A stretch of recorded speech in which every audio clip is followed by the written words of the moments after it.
இந்த video educational பர்பஸஸ்க்கு மட்டும்தான். உங்க தேவைக்கு ஏற்ற மாதிரி இன்வெஸ்ட் பண்ணணும்னா ஒரு நல்ல ஃபினான்ஷியல் அட்வைசரை கன்சல்ட் பண்ணீங்க. இந்தியாவில் டாப் 1% பணக்காரங்களா இருக்கணும்னா உங்கள்கிட்ட 5 கோடியே 40 லட்ச ரூபா பணம் இருக்கணும். இப்போ நான் சொல்லக்கூடிய டாப் 5 மணி ஹேபிட்ஸ் நீங்கள் இதை ஃபாலோ பண்ணீங்கன்னா உங்களாலையும் அந்த லெவலில் சீக்கிரமாகவே ரீச் பண்ண முடியும்.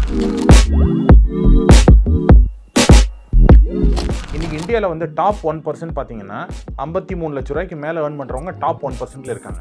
இந்த மாதிரி ஃப்ரெண்ட்ஸ் உங்களுக்கு எவ்வளோ பேர் இருக்காங்க? நீங்கள் கூட இருக்கிறவங்க எல்லாருமே டாப் ஏர்னர்ஸாக இருக்காங்களா, இல்லை உங்களோட ஹை ஏர்னர்ஸாக இருக்காங்களா? இதுதான் நீங்கள் வந்து ரொம்ப முக்கியமாக பார்க்க வேண்டியது. என்னுடைய ஃப்ரெண்டுக்கு 20% வந்துட்டு இருக்கு சார், 22% வந்துட்டு இருக்கு சார், 18% வருது. நீங்கள் அதை பற்றி ஒரி பண்ணிக்க வேண்டிய அவசியம் கிடையாது. நீங்கள் 12லேருந்து டேரெக்டாக 20க்கு போக முடியாது.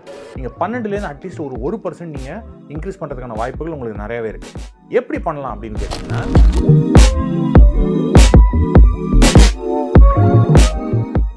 வணக்கம் வியூவர்ஸ். இந்தியாவில் டாப் 1% பணக்காரங்களாக இருக்கணும்னா உங்கள்கிட்ட 5 கோடியே 40 லட்ச ரூபா பணம் இருக்கணும். இதே நீங்கள் வந்து டாப் 0.1%ல இருக்கணும் அப்படின்னு சொன்னீங்கன்னா கிட்டத்தட்ட 40 கோடி ரூபா உங்கள்கிட்ட பணம் இருக்கணும். நீங்கள் இதை பணம்னு வச்சுக்கலாம், நெட் ஒர்த்துன்னு வச்சுக்கலாம், ஓவரால் வெல்த் எது வேணாலும் நீங்கள் வச்சுக்கலாம். பட் டாப் 1%னா 5 கோடியே 40 லட்சம், டாப் 0.1% அப்படின்னு சொன்னால் 40 கோடி ரூபா. இது ரெண்டுத்தையும் நீங்கள் அச்சீவ் பண்ணணும் அப்படின்னு சொன்னால் கொஞ்சம் கடினமானது தான். ஆனால் வந்து ரொம்ப தூரத்தில் அது இல்லை. இப்போ நான் சொல்லக்கூடிய டாப் 5 மணி ஹேபிட்ஸ் நீங்கள் இதை ஃபாலோ பண்ணிங்கன்னா உங்களாலையும் அந்த லெவலில் சீக்கிரமாகவே ரீச் பண்ண முடியும். இதை நான் பர்சனலாக ஃபாலோ பண்ணுறதுனால தான் என்னாலையும் அந்த லெவலுக்கு நாங்கள் போக முடிஞ்சுது. இதை எல்லாரும் ஃபாலோ பண்ணால் எல்லாராலையும் பண்ண முடியும். ஃபஸ்ட்டு ஹேபிட் பார்த்தீங்கன்னா, invest your time in your self. இன்றைக்கி இருக்கக்கூடிய டிஜிட்டல் உலகத்தில் நம்ம தேவையில்லாத விஷயத்துக்கெல்லாம் நம்மளுடைய டைமை ஸ்பெண்ட் பண்ணிட்டுருக்கோம். ஒரு நாளைக்கு எடுத்துக்கிட்டால் கிட்டத்தட்ட சில பேர் வந்து 8 மணி நேரம் 10 மணி நேரம்லாம் உட்காந்து ஃபோன்லேயே உட்காந்துருக்காங்க, தேவையில்லாத கண்டென்ட்டை பார்க்குறாங்க. இன்றைக்கி நிறைய நல்ல கண்டென்ட்டு யூடியூப்லேயும் இன்ஸ்டாகிராம்லேயும் எல்லாமே இருக்குது. இது எல்லாம் நீங்கள் தேடி போனால் தான் கிடைக்கும்.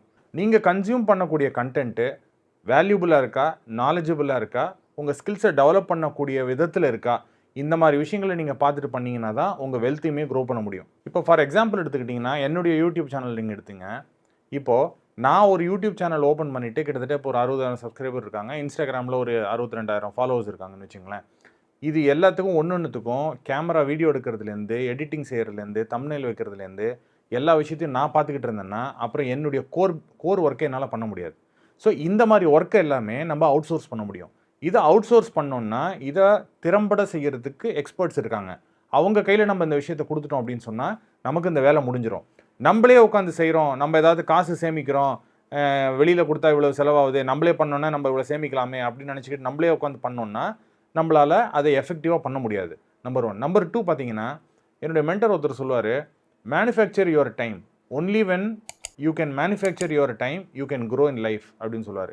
எப்படின்னு கேட்டிங்கன்னா, உங்களுக்கு இருக்கக்கூடிய டைம் வந்து 24 மணி நேரம் தான். இந்த 24 மணி நேரத்தை நீங்கள் ஒரு 50 மணி நேரமாக பெருக்கிறதுக்கான வாய்ப்புகள் இருக்குது. அது எப்படி பண்ணணும் அப்படின்னு சொன்னால், சில வேலைகளை நீங்கள் வந்து டெலிகேட் பண்ணணும், சில வேலைகளில் நிறைய வேலைகளை நீங்கள் டெலிகேட் பண்ணணும். எதெல்லாம் நீங்கள் செய்ய வேண்டாமோ அதெல்லாம் நீங்கள் டெலிகேட் பண்ணிட்டீங்கன்னா அந்த வேலையை மற்றவங்க செய்யும் பொழுது கண்டிப்பாக வந்து you are manufacturing your time. Time rich and time போர்னு 2 கான்செப்ட் இருக்குங்க. இப்போ வந்து யாரெல்லாம் வந்து எஃபெக்டிவாக டெலிகேட் பண்ணுறாங்க, எஃபெக்டிவாக அவங்க டைத்தை யூஸ் பண்ணுறாங்களோ அவங்களாம் டைம் ரிச். டைம் போர் யாருன்னு கேட்டிங்கன்னா, இப்போ நான் ஏற்கனவே கூறின மாதிரி 10 மணி நேரம் உட்காந்து டிஜிட்டல் மீடியாலே பார்த்துட்டு இருக்கிறது, தேவையில்லாத யூடியூப் கண்டென்ட் பார்க்குறது, கான்ட்ரவர்ஷியல் சப்ஜெக்ட் பார்க்கறதுக்குன்னே நிறைய பேர் இருக்காங்க இன்றைக்கி. இப்போ அதே நீங்கள் வந்து இன்ஸ்டாகிராமில் எடுத்துட்டிங்கன்னா நிறைய ஒரு என்டர்டைன்மெண்ட் கண்டென்ட்டாகவே இருக்கும், அதே உட்காந்து பார்த்துக்கிட்டு இருக்காங்க, அதே ரிப்பீட்டடாக பார்த்துக்கிட்டு இருக்காங்க. இந்த மாதிரி டைமை நீங்கள் வந்து கண்ணாப்பினான்னு ஒரு மைண்ட்லெஸ்ஸாக நீங்கள் ஸ்பெண்ட் பண்ணிகிட்டே இருந்தீங்கன்னா you will become time poor. Content பார்க்காதீங்கன்னே சொல்ல, கண்டென்ட் பார்க்குற கண்டென்ட்டு ஏற்கனவே நம்ம சொன்ன மாதிரி உங்களை ஸ்கில்ஃபுல்லாவோ நாலேஜபுளாவோ ஆக்கக்கூடிய கண்டென்ட்டை நீங்கள் பார்க்குறீங்க. ஃபார் எக்ஸாம்பிள் நீங்கள் ஐடி துறையில் இருக்கீங்கன்னா ஒரு நிறைய விஷயம் இன்ஸ்டாகிராம்லேயும் இருக்குது, யூடியூப்லேயும் இருக்குது. ஏஐ வந்து என்ன மாதிரி விஷயங்களை வந்து கொண்டு வரப்போகுது, அதில் என்னென்ன மாதிரி டெவலப்மெண்ட்ஸ்லாம் இப்போ புதுசாக வந்திருக்கு, எந்த மாதிரி ஸ்கில்ஸ் எல்லாம் நீங்கள் கற்றுக்கிட்டிங்கன்னா உங்களுடைய ஜாபில் உங்களுக்கு பெட்டராக இருக்கும் ஃப்யூச்சரில், இந்த மாதிரி விஷயங்கள் நீங்கள் கற்றுக்கலாம். சப்போஸ் இதே நீங்கள் ஒரு ஹெச்ஆர் துறையில் இருக்கீங்கன்னா பீப்புள் சைக்காலஜி பற்றி படிக்க ஆரம்பிங்க. பீப்புள் சைக்காலஜி பற்றி நிறைய பேர் நல்ல கண்டென்ட்லாம் கொடுக்குறாங்க யூடியூப்பில், இதெல்லாம் நீங்கள் படிக்க ஆரம்பிங்க. ஸோ இதுதான் வந்து உங்களை டைம் ரிச் ஆகும். நீங்கள் ஸ்பெண்ட் பண்ணக்கூடிய டைம் வந்து நல்ல விஷயத்தில் போயிட்டு கான்ட்ரவர்சிக்கோ என்டர்டெயின்மெண்ட்டுக்கோ போகாமல் இந்த மாதிரி ப்ரொடக்டிவ் கண்டென்ட்டை நீங்கள் பார்க்கும்பொழுது அது வந்து உங்களுடைய லைஃப்பில் வந்து உங்களுடைய இன்கம்மை ஏர்ன் பண்ணக்கூடிய விஷயங்களில் ஆட் பண்ணுது. ஹேபிட் நம்பர் 2 பார்த்தீங்கன்னா, always surround your self with high earners. என்னென்னா, இன்றைக்கி இந்தியாவில் வந்து டாப் 1% பார்த்தீங்கன்னா 53 லட்ச ரூபாய்க்கு மேலே ஏர்ன் பண்ணுறவங்க டாப் 1%ல இருக்காங்க. இந்த மாதிரி ஃப்ரெண்ட்ஸ் உங்களுக்கு எவ்வளோ பேர் இருக்காங்க? நீங்கள் கூட இருக்கிறவங்க எல்லாருமே டாப் ஏர்னர்ஸாக இருக்காங்களா, இல்லை உங்களோட ஹை ஏர்னர்ஸாக இருக்காங்களா? இதுதான் நீங்கள் வந்து ரொம்ப முக்கியமாக பார்க்க வேண்டியது. தமிழில் கூட ஒரு பழமொழி உண்டு, உன் நண்பன் யார் என்று சொல், நீ யார் என்று சொல்கிறேன் அப்படின்னு சொல்லிட்டு சொல்லுவாங்க. இது எதுக்கு அப்படின்னு சொன்னால், நீங்கள் வந்து அந்த மாதிரி பீப்புளோட நீங்கள் மிங்கிள் ஆகும்பொழுது அவங்களுக்கு இருக்கக்கூடிய ஸ்கில் செட்ஸு, அவங்களுக்கு இருக்கக்கூடிய ஹேபிட்ஸு, அவங்க என்ன மாதிரி விஷயத்தில் அவங்க கரியரை ஷேப் பண்ணிக்கிறாங்க, என்னென்ன விஷயம் அவங்க படிக்கிறாங்க, என்னென்ன விஷயத்தை அவங்க வந்து பேசுகிறாங்க, இது எல்லாத்தையும் உங்களால் கற்றுக்க முடியும். பணத்தை நீங்கள் எப்படி பார்க்குறீங்க, ஒரு ஹை ஏர்னர் அந்த பணத்தை எப்படி அவங்க பார்க்குறாங்க அப்படிங்கிற வித்தியாசத்தை நீங்கள் உங்களால் உணர முடியும் இந்த மாதிரி ஒரு குரூப்போடு நீங்கள் மிங்கிள் பண்ணும்பொழுது. இன்னொரு உதாரணம் சொல்கிறேன். ரொம்ப நாளைக்கு முன்னாடி நடந்த ஒரு குட்டி ஸ்டோரி நான் சொல்கிறேன். என் நண்பர் ஒருத்தர், அவர் என்கிட்ட சொல்லியிருக்காரு இந்த மாதிரி, அவருடைய ஃப்ரெண்ட்ஸ் எல்லாம், அவங்களுடைய ஃப்ரெண்ட்ஸ் சர்க்கிளில் நிறைய பேர் வந்து சிகரெட் அடிக்கிறது, தண்ணி அடிக்கிறது அந்த மாதிரின்னு சொல்லிட்டு நிறைய பேர் அவங்க போயிட்டாங்க. இதை பார்த்து அவர் என்ன நினச்சிருப்பார் அப்படின்னு நீங்கள் யோசிச்சிங்கன்னா, ஒரு வித்தியாசமான கோணத்தில் ஒரு பதில் சொன்னார். என்ன அப்படின்னு சொன்னால், நானும் இந்த மாதிரி அவங்க இப்போ அந்த பழக்கத்துக்கு போகிறாங்க, நானும் அந்த மாதிரி போகலாம், ஆனால் நான் அதை செய்யாமல் எந்த கம்பெனிலாம் இந்தியாவில் சிகரெட் விற்கிது, எந்த கம்பெனிலாம் வந்து இந்த மாதிரி லிக்கர் விற்கிறாங்க, இது எல்லாம் வந்து க்ரோ ஆகிட்டே இருக்குது, எல்லோரும் குடிகாரங்க ஜாஸ்தி ஆகிட்டு இருக்காங்க, சிகரெட் குடிக்கிறவங்க ஜாஸ்தி ஆகிட்டு இருக்காங்க, அந்த ஸ்டாக்கை வாங்கினான்னா நான் பணக்காரனாக முடியும் அப்படின்னு சொல்லிட்டு ஐடிசியும் ரேடிகோ கைத்தானும் அந்த சமயத்தில் அவர் வாங்கினார். இதே நம்ம காமன் பீப்புள் என்ன பண்ணியிருப்போம், ஃப்ரெண்ட் அங்கே அடிக்கிறாங்களா, ஒன்று அவங்க இன்ஃப்ளூயன்ஸ் ஆகிருப்பாங்க, இல்லை அவங்கள்ட்ட போய் அட்வைஸ் பண்ணி, தம்பி இதெல்லாம் பண்ணாத, இதெல்லாம் பண்ணால் நல்லது இல்லை, உடம்புக்கு நல்லது இல்லை, இதெல்லாம் விட்டுரு அப்படின்னு சொல்லிட்டு நம்ம அட்வைஸ் பண்ணியிருப்போம். ஒரு ரிச் பர்சனோட ஒரு அசோசியேஷன் பண்ணும்பொழுது அவங்களுடைய திங்கிங் வேறு இருக்குங்கிறத நான் ஏற்கனவே சொன்ன மாதிரி அதை லிங்க் பண்ணி பார்த்தீங்கன்னா பாருங்கள், இவர் அந்த மாதிரி பண்ணுறாங்களா, நீ சிகரெட் அடிக்கிறாங்களா, தண்ணி அடிக்கிறாங்களா, ஓகே ரைட்டு, அவங்கள போயிட்டு ஒன்றும் சொல்லாமல் இவர் போய் ஸ்டாக் வாங்கிட்டு அந்த ஸ்டாக்கை வச்சு அந்த ஸ்டாக்லேருந்து இவருடைய வெல்த்தை க்ரோ பண்ணுறாரு.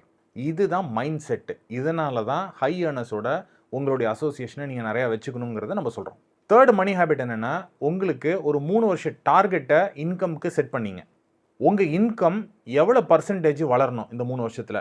நாட் நெசசரி இப்போ நீங்கள் வந்து இந்த வருஷம் 5% வளருது, அடுத்த வருஷம் 10% வளருதுன்னா அது பிரச்சனை இல்லை. ஒரு 3 வருஷம் கியூமுலேட்டிவாக என்ன பர்சன்டேஜ் க்ரோத் இருக்கணும் அப்படிங்கிற விஷயத்த நீங்கள் வந்து முன்னாடியே செட் பண்ணிக்கிட்டீங்கன்னா மட்டும்தான் அந்த லெவலுக்கு நீங்கள் ரீச் பண்ண முடியும். இப்போது ஒரு கம்பெனி இருக்குது அப்படின்னு சொன்னால், அந்த கம்பெனியில் ஒரு சிஇஓ என்ன மாதிரி திங்க் பண்ணுவாரோ அந்த மாதிரி உங்களுடைய பர்சனல் லைஃப்லையும் நீங்கள் திங்க் பண்ணணும். நீங்கள் சேலரிடாக கூட இருங்க, பிஸ்னஸ் பீப்புளாக இருங்க, தனி பிஸ்னஸ் சோல் ப்ரொப்ரைட்டர்ஷிப்பாக கூட இருங்க, ஒன்றும் பிரச்சனை இல்லை. ஆனால் நீங்கள் ஒரு கம்பெனி சிஇஓ எப்படி திங்க் பண்ணுவாரோ அந்த மாதிரி நீங்கள் திங்க் பண்ணால் மட்டும்தான் உங்கள் இன்கமே க்ரோ ஆகும். First of all income grow ஆனால தான் உங்களால் வெல்த்தையும் க்ரோ பண்ண முடியும். என்னுடைய பர்சனல் க்ரோத் கேட்டிங்கன்னா அட்லீஸ்ட் ஒரு 20% கியூமுலேட்டிவாக நெக்ஸ்ட் 3 வருஷத்தில் க்ரோ ஆகணும் அப்படிங்கிறத நான் ஒரு கோலாக செட் பண்ணியிருக்கேன். அந்த மாதிரி இண்டிவிஜுவல்ஸ் எல்லாருமே நீங்கள் உங்களுக்குன்னு உண்டான கோலை நெக்ஸ்ட் 3 வருஷத்துக்கு இன்கம் டார்கெட்டை நீங்கள் செட் பண்ணிங்க. இப்போ நீங்கள் கேட்கலாம், என்னுடைய கம்பெனியில் 4% தான் சார் இன்க்ரிமெண்ட் கொடுக்குறாங்க, 2% தான் கொடுக்குறாங்க, ஐடி துறையில் ரொம்ப கம்மியாக தான் கொடுக்குறாங்க இன்க்ரிமெண்ட்டு, இந்த மாதிரி விஷயங்கள் உங்களுடைய பதிலாக வரலாம். நீங்கள் யோசிச்சு பார்த்தீங்களா, உங்களுடைய க்ரோத்து வெறும் 4% தான் உங்கள் கம்பெனி கொடுக்குறாங்கன்னா அப்போது உங்கள் ஸ்கில் செட்டில் ஏதோ ஒரு ப்ராப்ளம் இருக்குன்னு தான் அர்த்தம். சப்போஸ் நீங்கள் ஸ்கில்லை நல்லா டெவலப் பண்ணி வச்சுருக்கீங்க, ஆனால் உங்கள் கம்பெனி கம்மியாக தான் கொடுக்குது அப்படின்னு சொன்னால் நீங்கள் தவறான கம்பெனியில் இருக்கீங்கன்னு அர்த்தம். அப்போ நீங்கள் வந்து பெட்டர் கம்பெனியை பார்க்கணும். ஆர் இதே அதர் வே ரவுண்ட், நீங்கள் உங்களுடைய ஒர்க்குக்கு 4% தான் இன்க்ரிமெண்ட் பாசிபிள் அப்படின்னு சொல்லிட்டு உங்கள் கம்பெனியை உறுதியாக நம்புது அப்படின்னு சொன்னால், அப்போது உங்கள் ஸ்கில்லை டெவலப் பண்ணிக்கிறதுக்கு நீங்கள் என்னென்ன விஷயங்கள் நீங்கள் பண்ணியிருக்கீங்க அப்படிங்கிறத நீங்கள் பார்க்கணும். ஒன்று. அடுத்தது வந்து பார்த்தீங்கன்னா, இன்றைக்கி வந்து இன்ஃப்ளேஷனே 7% 8% இருக்கும்பொழுது, மெடிக்கல் இன்ஃப்ளேஷன் அதோட 10% இருக்கும்பொழுது, உங்கள் சேலரி மட்டும் 4% க்ரோ ஆச்சுன்னா நீங்கள் எப்படி பின்னோக்கியே போயிட்டு இருப்பீங்க. ஃபார் எக்ஸாம்பிள், ஒரு 50,000 நீங்கள் மாதம் செலவு பண்ணிவிட்டு ஒரு லைஃப் ஸ்டைல் நீங்கள் வாழ்ந்துட்டுருக்கீங்க அப்படின்னா, உங்களுக்கு 4% தான் இன்க்ரிமெண்ட் வருது அப்படிங்கிற பட்சத்தில், இன்ஃப்ளேஷனே 7-8% இருக்கும்பொழுது நீங்கள் அதே 4% இன்க்ரிமெண்ட் வாங்கிட்டீங்கன்னா உங்களோட அடுத்த வருஷம் உங்களுடைய லைஃப் ஸ்டைல் இதோட கம்மியாக போகுது. டு சம் இட் அப், உங்களுடைய 3 இயர் க்ரோத் டார்கெட்டை நீங்கள் ஃபிக்ஸ் பண்ணுங்கள். It can be anything, 15%, 20%, anything. இதை கியூமுலேட்டிவாக நீங்கள் அச்சீவ் பண்ணணும். நீங்கள் வந்து not necessary every year achieve பண்ண வேண்டிய அவசியம் கிடையாது. கியூமுலேட்டிவாக அந்த க்ரோத் இருந்தால் நல்லாயிருக்கும். ஃபோர்த் ஹேபிட் பார்த்தீங்கன்னா, உங்களுடைய போர்ட்ஃபோலியோ ரிட்டர்ன்ஸை அட்லீஸ்ட் எவ்ரி இயர் ஒரு 1%ஆவது நீங்கள் இன்க்ரீஸ் பண்ணணும். உதாரணத்துக்கு, உங்கள் போர்ட்ஃபோலியோ கிட்டத்தட்ட ஒரு 12% ரிட்டர்ன் கொடுத்துட்ருக்குன்னா, அடுத்த வருஷம் அட்லீஸ்ட் அது 13%ஆவது கொடுக்கணும். நீங்கள் சொல்லலாம், என்னுடைய ஃப்ரெண்டுக்கு 20% வந்துட்டுருக்கு சார், 22% வந்துட்டுருக்கு சார், 18% வருது. நீங்கள் அதை பற்றி ஒரி பண்ணிக்க வேண்டிய அவசியம் கிடையாது. நீங்கள் 12லேருந்து டேரெக்டாக 20க்கு போக முடியாது. நீங்கள் 12லேருந்து அட்லீஸ்ட் ஒரு 1% நீங்கள் இன்க்ரீஸ் பண்ணுறதுக்கான வாய்ப்புகள் உங்களுக்கு நிறையாவே இருக்குது. எப்படி பண்ணலாம் அப்படின்னு கேட்டிங்கன்னா, ஏதாவது ஒரு விஷயத்தை எடுத்துக்கிட்டு அதில் உங்களுடைய நாலேஜை நீங்கள் அப்கிரேட் பண்ணுங்கள். ஃபார் எக்ஸாம்பிள், ஐபிஓஸ் பற்றியோ, பிட்காயின் பற்றியோ, சில்வரில் இருக்கக்கூடிய ஆப்பர்ச்சுனிட்டிஸ் பற்றியோ. இதெல்லாம் சின்ன சின்ன விஷயங்கள். இதில் நீங்கள் டைம் ஸ்பெண்ட் பண்ணிவிட்டு ஒரு நாளைக்கு கிட்டத்தட்ட 3-4 மணி நேரம் டைம் ஸ்பெண்ட் பண்ணுங்கள்.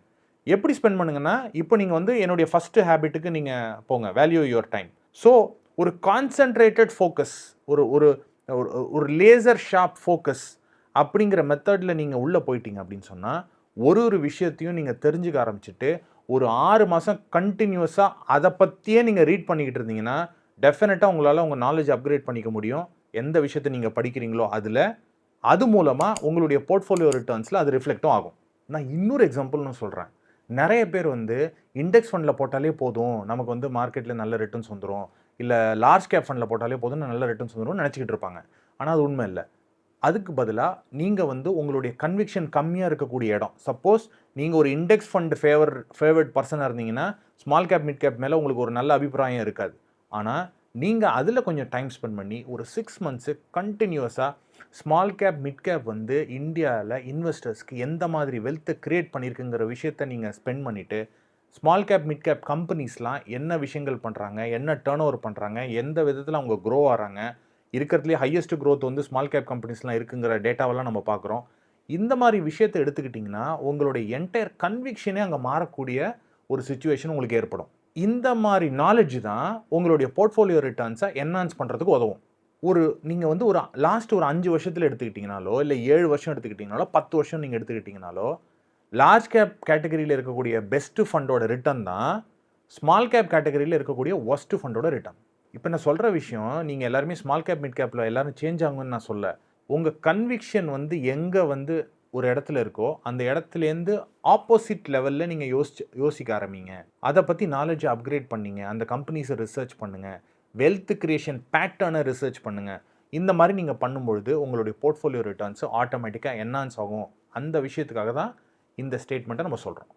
5வது மணி ஹேபிட் என்னன்னு கேட்டிங்கன்னா, இந்த மாதிரி வந்து ஒரு மணி டைரியில் ஒரு நோட் பேட் ஒன்று கிரியேட் பண்ணிங்க. இதில் என்ன பண்ணணும் அப்படின்னு சொன்னால், அந்தந்த நாளில் உங்களுக்கு என்ன மாதிரி ஐடியாஸ் உங்களுக்கு கிடைக்குதோ, அது பிஸ்னஸ் ஐடியாவாக இருக்கலாம், இல்லை உங்களுக்கு வந்து ஒரு சேவிங்ஸை இம்ப்ரூவ் பண்ணுறதுக்கான ஐடியாவாக இருக்கலாம், எக்ஸ்பென்சஸை கட் பண்ணுறதுக்கான ஐடியாவாக இருக்கலாம், பிஸ்னஸ் க்ரோத்தை பற்றி சில விஷயங்கள் உங்களுக்கு ஐடியா கிடைக்கலாம்.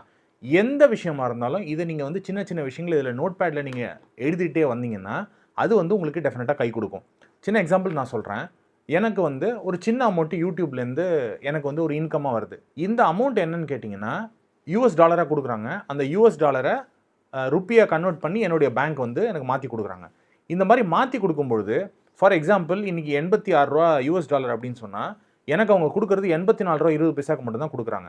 இதே வந்து நான் ஒரு யூடியூப் கிரியேட்டரோட வீடியோ பார்த்துருந்தேன், எப்படி நம்ம கன்வர்ஷன் ரேட்ஸை வந்து பெட்டர் பண்ணி நம்ம பேங்க்கில் நெகோஷியேட் பண்ணி வாங்கலாம் அப்படின்னு சொல்லிட்டு. அதை பார்த்ததுக்கப்புறம் எனக்கு ஐடியா கிடச்சிது, நம்ம வந்து இந்த கன்வர்ஷன் ரேட்டை ஒரு 10 பைசா அளவுக்கு குறைக்க முடியும் அப்படிங்கிற ஒரு விஷயத்தை அவர் சொல்லியிருந்தார். இதை வச்சுக்கிட்டு என்னுடைய பேங்க்கில் போயிட்டு நான் வந்து இந்த மாதிரி எங்களுக்கு ரெகுலராக வந்து ஒரு ஸ்மால் அமௌண்ட்டாக இருந்தால் கூட இந்த அமௌண்ட் வருங்க, இதுக்கு கன்வர்ஷன் சார்ஜஸ் கிட்டத்தட்ட 1.5 ரூபா கம்மியாக தான் கொடுக்குறீங்க டாலர் ப்ரைஸுக்கு, எனக்கு வந்து நீங்கள் வந்து குறைஞ்ச அமௌண்ட்டில் ஒரு 10 பைசா 20 பைசா மட்டும் நீங்கள் சார்ஜ் பண்ணிவிட்டு அதை கன்வெர்ட் பண்ணி கொடுக்கணும் அப்படின்னு சொல்லிட்டு ஒரு ரிக்வஸ்ட் நான் வச்சுருந்தேன். அதுக்கு சில ஃபார்ம்ஸ் இந்த மாதிரி விஷயங்கள் கேட்டிருந்தாங்க. அதை நான் அவங்கள்ட்ட பேசினதுக்கப்புறம் அதை அவங்க ஒத்துக்கிட்டு இந்த மாதம் அவங்க கன்வர்ஷன் சார்ஜை பெஸ்ட் கன்வர்ஷன் ரேட்டாக 85 ரூபா 75 பைசா இருக்கும்பொழுது எனக்கு 85 ரூபா 65 பைசா வரைக்கும் அந்த கன்வர்ஷன் ரேட்டில் கொடுத்தாங்க. இது நான் சொல்கிறது ரொம்ப சின்ன எக்ஸாம்பிள் தாங்க. இந்த மாதிரி உங்களுக்கு டெய்லி உங்களுக்கு வந்து நிறைய ஐடியாஸ் கிடைக்கும். இது வந்து ஒரு சின்ன சேவிங்கான ஒரு ஐடியா. இதே மாதிரி உங்கள் பிஸ்னஸை இம்ப்ரூவ் பண்ணுறதுக்கான டிராஸ்டிக்காக இம்ப்ரூவ் பண்ணுறதுக்கான ஐடியாஸ்லாம் உங்களுக்கு கிடைக்கலாம். செலவினங்களை குறைக்கிறதுக்கு உங்களுக்கு கிடைக்கலாம். என்ன மாதிரியான ஐடியா வேணாலும் உங்களுக்கு கிடைக்கலாம். பட் இந்த டைரியை மட்டும் நீங்கள் வச்சுக்கிட்டு இதை நோட் பண்ணிக்கிட்டு இதை நீங்கள் ரெவ்யூ பண்ணிகிட்டே வந்தீங்கன்னா உங்களுக்கு உங்களுடைய இன்கம் ஜாஸ்தி பண்ணும். இன்கம் ஜாஸ்தி ஆகும்பொழுது உங்களால் நிறைய சேவ் பண்ண முடியும். நிறைய சேவ் பண்ண ஆரம்பிச்சிங்கன்னா உங்களுடைய வெல்த்தும் க்ரோ ஆகும். எல்லாராலையும் இந்தியாவில் இருக்கக்கூடிய 1% ரிச்சஸ்ட்டாக ஆக முடியாது.